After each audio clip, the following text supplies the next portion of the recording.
कोटि कोटि नमन। गुरुजी, मैंने हॉस्टल में कक्षा 10 में कुसंग के कारण हस्तमैथुन करने लगा। कक्षा 12वीं के एग्जाम के कुछ महीने पहले मैंने इसे छोड़ दिया। मैंने इसे इसलिए छोड़ा क्योंकि मुझसे महापाप हो गया। महाराज जी, मैं उस महापाप को बस आपको अकेले में बताना चाहता हूँ। इस महापाप के कारण मेरी मानसिक बुद्धि खराब हो गई। देखो, जब आदमी फिसलता है तो उसको ये नहीं देखना होता कि अब क्या होगा। सब कुछ हो सकता है। जैसे सीढ़ी से फिसल गए, हाथ टूट सकता है, खोपड़ी फूट सकती है, कुछ भी हो सकता है। अब फिसल गए तो फिसल गए, तो अभी कम से कम संभलने का तुम्हें अवसर मिल गया। तो जो कुछ हुआ, जब फिसल गए तो जो कुछ भी हो सकता है। देखो, ये अगर सबसे बड़ा दुश्मन है संसार में, तो जो मन भोगों में जा रहा है सबसे बड़ा दुश्मन मन है। जैसे मानो काम है, अगर काम आपके अंदर अपना अधिकार कर लिया, फिर मतलब पशु में और आप में अंतर नहीं रहेगा। जैसे पशु ये नहीं देखता कि ये हमारे क्या रिलेशन में लगती है, नहीं, हमारा क्या संबंध, उन्हें देखता हो।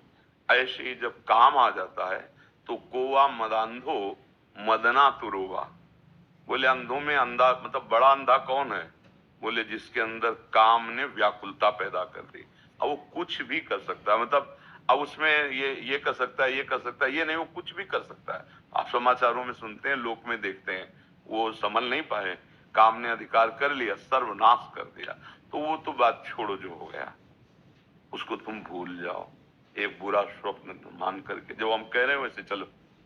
अगर वो तुम्हारी हालत बच्चा ऐसी, जैसे अब तुम्हारे चेहरे की तरफ देख रहे हैं, यही तो, इसी बात का तो हमारा दुख है कि हमारी नवीन पीढ़ी बहुत बुरी तरह बर्बाद हो रही।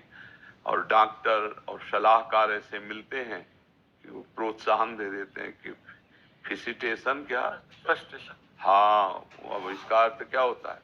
तनाव तनाव तनाव। देखो इसका चेहरा कितने तनाव से युक्त है, और वो कह रहा है मैं ऐसी चेष्टा कर। तनाव मुक्त चेहरा जानते हो किसका होता है?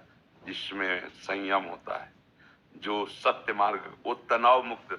मुख प्रसन्न तन तेज विराजा, कीने रामचंद्र कर काजा।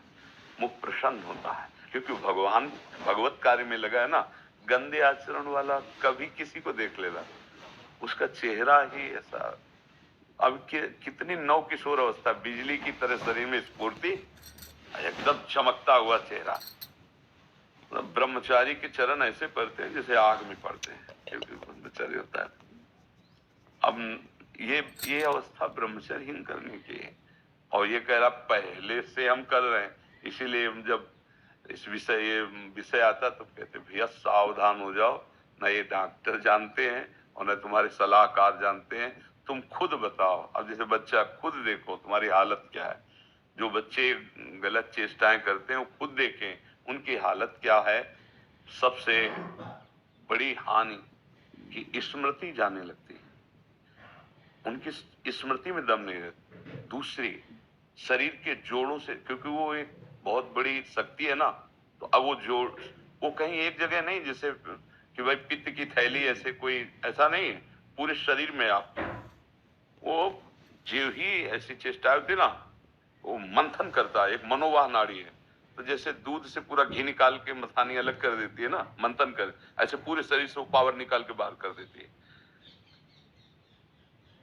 एक मन अन्न अच्छा, स्वादिष्ट और बलशाली जब पचा लेते हैं हम, तब एक बार संतान उत्पन्न करने का वो शरीर में आता है, जिसे सप्तम धातु वीर कहते हैं। अभी बच्चे हैं, उनको तो पता है नहीं, उनको तो कुछ ऐसा लगा कि सुख है, बस किए जा रहे हैं और हालत ही हो रही। अच्छा, ये चर्चा ऐसी है, कोई करता नहीं, माता पिता बैठ के बता नहीं सकते बच्चों को। अच्छा, संत महात्मा क्यों ऐसी गंदी बात पे बोले? वो तो भगवान की चर्चा करेंगे, कोई कर। अब हमारे पास